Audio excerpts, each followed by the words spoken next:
Welcome to Hell in the Sheets. After deciding to head down to Hawaii, you come across a cute femboy hellhound who wants to invite you over for D&D and chill, especially the chill part. But you do go through an actual adventure with him, and God, does he look good in everything? Anyway, here are your content warnings. Now please enjoy yourselves. One of the main reasons I have flown out to Hawaii is for the breathtaking stargazing experience. And I have to say, the view from Mauna Kea does not disappoint. There's so many glittering lights overhead that I get lost in their sheer majesty. So lost, in fact, that I totally missed someone coming up beside me. Great view, isn't it? I nearly jump as I turn towards the source of the husky yet feminine voice. Whoever they are, this hellhound is absolutely gorgeous. I've only ever read about them before, so seeing one up close and personal is a treat. You, talking to me? Do you see anyone else nearby? I glance around. There are other stargazers around, but not close enough for a conversation. No, I suppose not, but why me? Yeah, just saw you standing alone. Thought you could use some company. The stars are best viewed together, or so I believe. Of course, if you'd rather be alone, I'd understand. Should I ask for some privacy? No, I would love some company. Some company would be great, actually. Great. Yeah, I'm Taylor, by the way. Lion. So, Lion, is this your first time in Hawaii? Yeah, this is my first time here. Am I that obvious? To my awesome nose? Absolutely. You don't smell like you're from around here. You here alone? You're not going to jump me if I say yes, are you? Nah, just try to get a feel for my chances with you. I guess it tracks. I did read somewhere that hellhounds were very direct in their intentions. You caught me. I like to think I'm after more than a quick lay, though. Someone who spends their time stargazing is generally someone worth getting to know. Is this where you make a comment about seeing the stars in my eyes? Well, now you said it, I'll have to think of something else. But really, doesn't seeing all these stars make you feel so tiny? Like, we're just an insignificant speck of the greater universe? You're not wrong. It really helps put some things into perspective. I came all the way out here because I was hoping to clear my head and figure out what to do next in my life. I thought going somewhere brand new and trying new things would help with that. Ah, one of those kinds of vacations, huh? Well, if you don't mind me being direct, I can totally help you try new things. Though fair warning, I'm totes a dork that loves TTRPGs way too much. TTRPGs? Tabletop role-playing games. You know, stuff like Dungeons & Dragons. I'm what you call a forever GM, or someone that loves being the game master.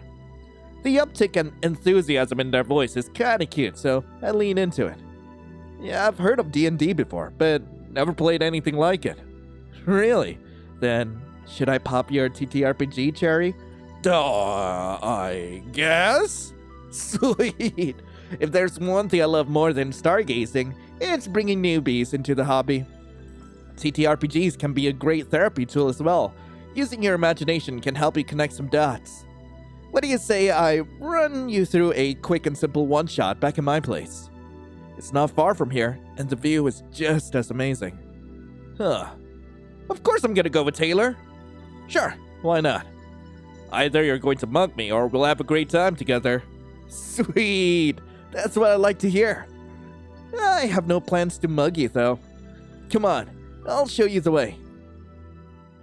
When we reach Taylor's apartment, I'm surprised at both its size and the view out of the windows.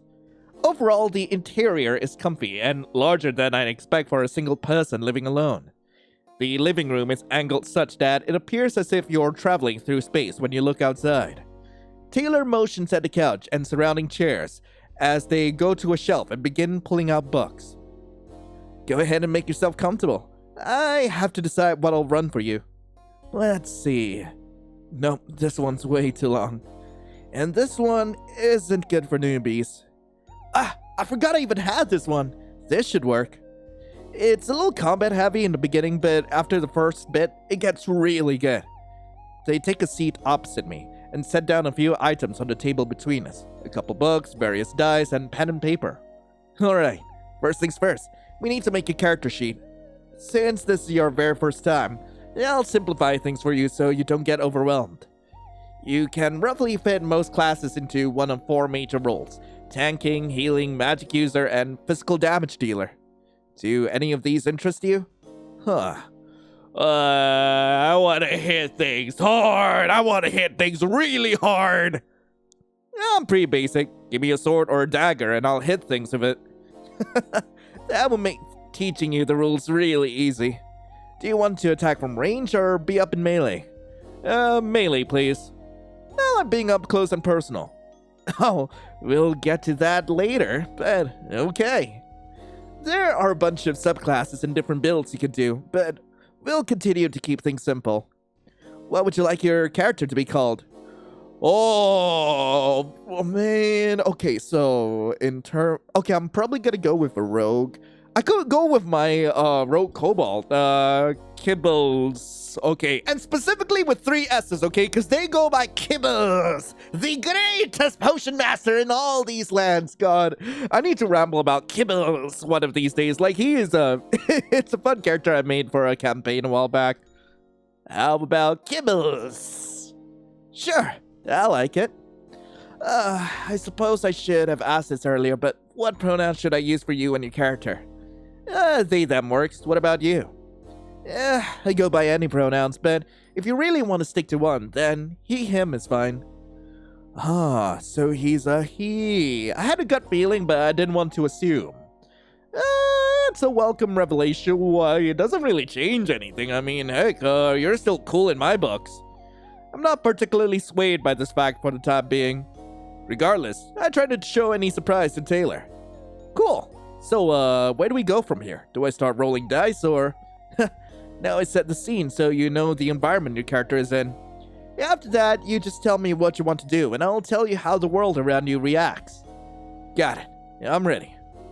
Then, I'd like you to imagine your typical medieval village. Several buildings made out of stone and wood straddle a single muddy road that leads off into the countryside. One building is larger than the rest, with a sign above the door that reads Rusty Bucket Tavern. There's quite a bit of foot traffic coming and going from the tavern, which makes your quest easier. You're here in Grass Point Village to find someone to help you eradicate the undead in a nearby dungeon. Even though you're used to fighting alone with your greatsword, you could always use a bit of backup. That means the Rusty Bucket Tavern is the best place to find a fellow adventurer. However, before you can enter the inn and start your search, an arrow falls from the sky. Then another, and another. Grass Point Village is being raided by some of the undead I mentioned earlier. What do you want to do? I suppose it depends on how many undead I see. How many are there? An excellent question. For that, you'll need to roll this 20-sided die known as a D20. Since I'm keeping the rules simple, an 11 or higher is a success, and a 10 or lower is a failure. If you ever roll a 1 or a 20, special things may happen. Alright, here goes nothing. Looks like a 2, not enough, right? Correct. You're caught off guard by the sudden attack, and you can't seem to figure out where the arrows are coming from. However, you still do see 3 sword-wielding skeletons coming towards you. What should I do? Head towards the sword skeletons, run and warn the villagers. Find cover and hide there.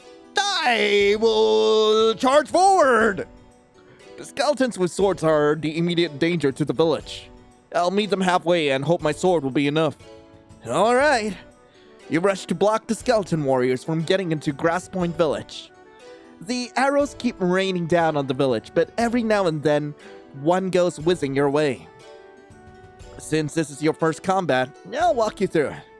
The basic actions you can take are attack, defend, and magic if you have it. Attack is what it sounds like. You tell me who you want to attack and then roll.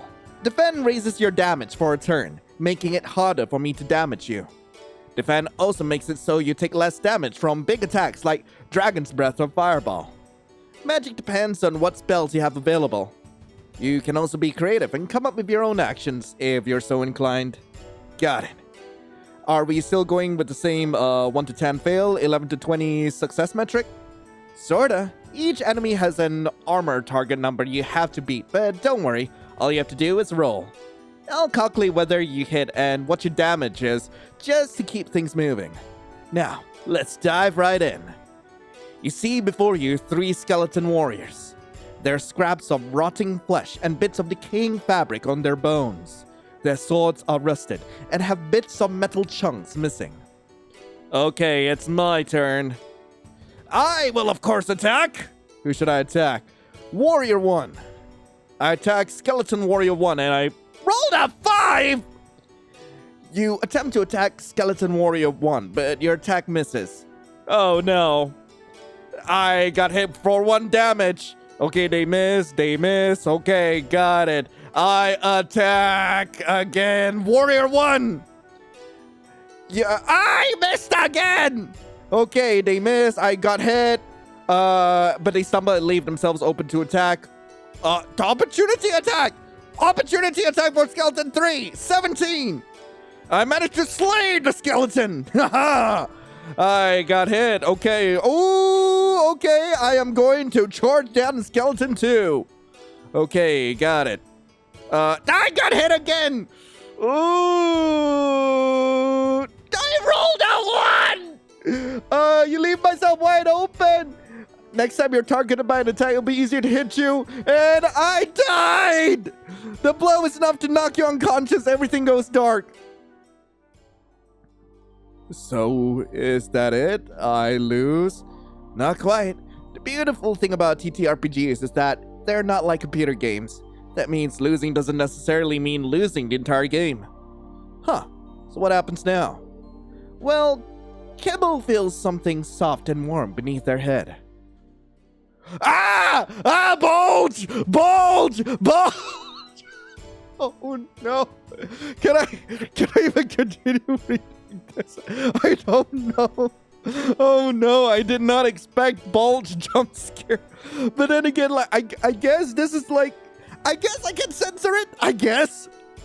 Their eyes flutter open to reveal an expanse of charcoal skin kept semi-modest by a cute dress. You sit up and get a good look at your adorable savior. Welcome back to the land of the living. I was worried you'd really gone and kicked the bucket. What I see in my mind's eye might be different than what Taylor intends, but the idea is mostly the same. Could you put the address a little lower, please? Hi. Who are you? Where am I? What happened to those undead? I am Shadowcoat. You're in the Ember Forest nearby Grass Point, and I managed to destroy the remaining undead. Whoa, you must be really powerful and skilled to pull that off on your own. Nah, I'm nothing special. I just got lucky, that's all. But, what's your name? My name is Kibbles, the greatest potion seller in all these lands, and thank you for saving me. Happy to help. So, why are we here in Ember Forest and not back in Grass Point? That's because you kept murmuring the woods. They're coming from the woods while you were out. So I thought I'd kill 2 skeletons with 1 holy stone by bringing you with me. That way, when you wake up, you would face the undead. That way, when you woke up, we could face the undead menace together. So I might need your help finding where these woods the undead are coming from. Well, my character knows the location of that dungeon you mentioned earlier.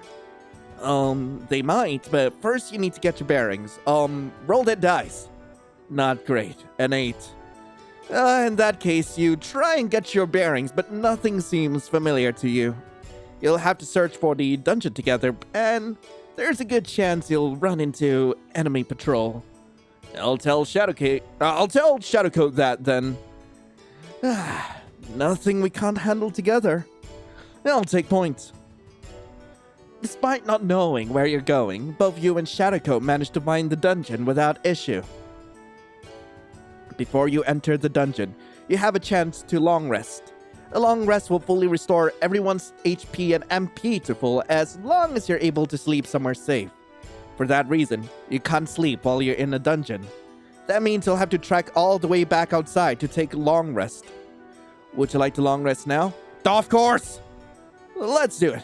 That way we'll be fresh for whatever lies inside the dungeon. You managed to find a secluded grove within the Ember Forest that should be safe enough to rest in.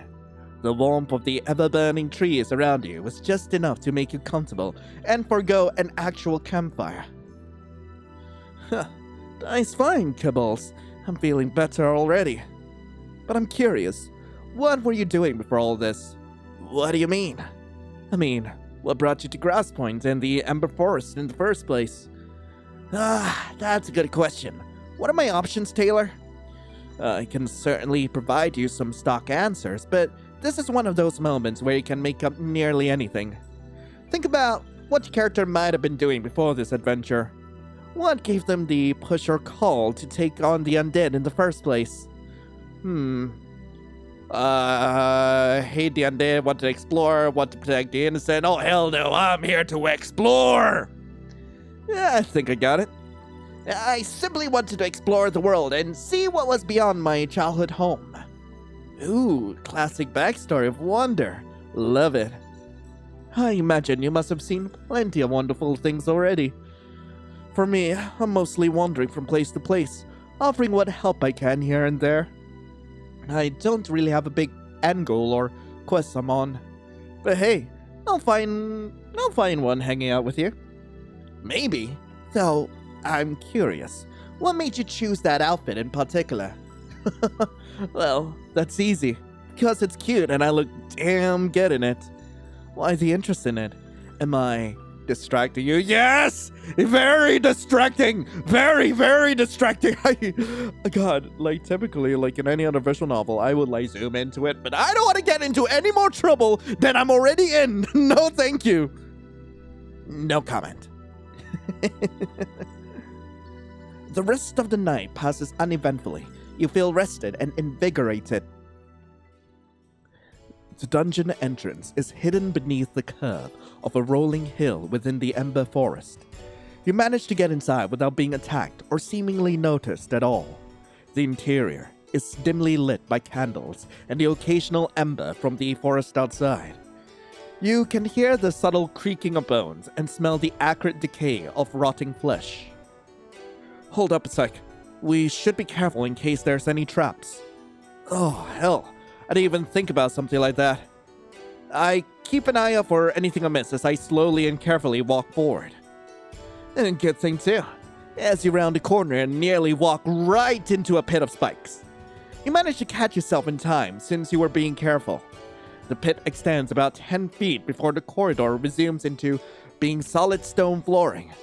There are walkways to either side of the spike pit that are just narrow enough to handle one person at a time. Roll me a d20 to see if you notice anything else in particular. Hell, what is up with my rolls today? A 9 ain't enough, isn't it? Correct. You don't notice anything else about this spike pit for the time being. Something feels off here. If the undead are coming from this dungeon, how are they avoiding this pit? There haven't been any branching paths. They would have to come this way. Taylor simply smiles at me as I debate what to do next. Wait, trying to walk on that spikes? That's a terrible idea. I send Shadow Code first? I don't know. I feel like this is a terrible idea. I send Shadow Code first. This might seem like I'm chickening out, but can you go first, Shadow Code? Sure. Also, hang on. I think I see what's going on here. Shadow Code moves, as if to walk right into the pit of spikes. However, instead of falling in, they walk right across the illusion. Come on, we've got undead to kill. You continue to push forward until the corridor opens into a grand amphitheater. In it is a worm made of bone and sinew. They're about the size of 2 horses put together, or basically a Clydesdale if you know what those look like. They're chatting with two skeletons, wielding lances, but fall silent as they see you enter. So, you are the one killing all my undead minion. Bold of you to only bring one other with you. What would Kibbles say here? I got it. Your reign of terror comes to an end here and now, foul creature. This is totally not what Kibbles would say. Oh god, that sounds so corny. No shame in that. Most sub-role-playing is built on being corny and making puns. Anyway, you are so sure that my work and that on my mistress isn't the answer? Have you considered the possibility that what we're doing is for the greater good? I fail to see how attacking innocent villages and innocent people is for the greater good, especially when it puts my business at risk. There are grave changes that will soon befall upon our world. The living, such as they are, will not be able to survive in this new world. By raising them as undead, we allow them to continue their existence and continue to survive. You're so full of shit. You just want to take over the world or something like that. That's all the undead ever do. Or so I assume, anyway. The skeleton worm laughs, making their bones rattle and hiss. If you're so sure, then tell me, why does the Ember Forest continue to burn? I don't know. Or at least I assume I don't. Both you and Kibbles just know that the ever-burning trees are a natural wonder in the world. Okay, cool. Yeah, I don't know. The Ember Forest burns because there's an overabundance of life energy in that area. Without the magical flames, the entire forest would be a roiling mass of thick underbrush. Okay, what does that have to do with your undead nonsense? The worm motions at the ceiling of the cavern. The flames burn too brightly, consuming far too much life energy for their own good. Soon, that energy will run out, and the entire area will become ash. This phenomenon isn't just localized here. Similar areas exist all across the world. All of them are racing towards an irreversible end, where nothing and no one can survive. Unless they're undead, of course. Now, do you understand why our work is so vital? Is there a way I can tell if this guy is bluffing or just making shit up? There is. Go ahead and roll that d20. Why are my rolls so shit? I'm guessing a 4 isn't enough? Nope. You can't really get a read on that worm one way or the other. You seem to be an intelligent sort. If you join my mistress and I, we can grant you power. Power that would assure your continued survival and a strong place within the new world. Surely you must see there's no other way. I try to reason with them. I refuse to believe our only options are to become undead or perish. There has to be a way to stop the planet from burning off all its life energy. If you truly are in control of your own mind and not a mindless puppet of your mistress, you must see this. Interesting. Go ahead and roll a d20 with advantage. What does that mean? Roll twice and take the highest result. 18 and 8. That good, yeah? The worm lowers their head and pulls in their wings as they consider your words. We have looked for another answer for many years, but you speak the truth. There may yet be another way to save the world and everyone in it. I will pull back my minions and allow you to leave. Oh, thank God! That is very fair and kind of you. I will find a way to save everyone. With the worm convinced to withdraw, the immediate threat of the undead to Grass Point Village has been stopped. You can return to rest and bask in your reward, though it might not be for long. And that is where we'll pause this adventure for now. What do you think? It was a lot of fun, although my eyes wander to the front of his skirt, where his long dong silver is peeking out. I think you got more out of it than I did. Can't help it. I just love dungeon mastering. Sorry for flashing you. Lean into it? Lean into it. Will I have to censor the rest of this? Probably. Lean into it. He tries to pull his skirt down, but I stop his hand and pull up the hem of his skirt instead. This is definitely going on Patreon. Oh no! Okay, maybe it's a good idea to let him cover up. Maybe this is a much better idea. Anyway, it's getting real late. Do you want me to walk you back to your hotel? That'd be great. Maybe I'll see you again tomorrow so we can continue the adventure. I'd like that. And that was the end of the prologue. God, that ended so short.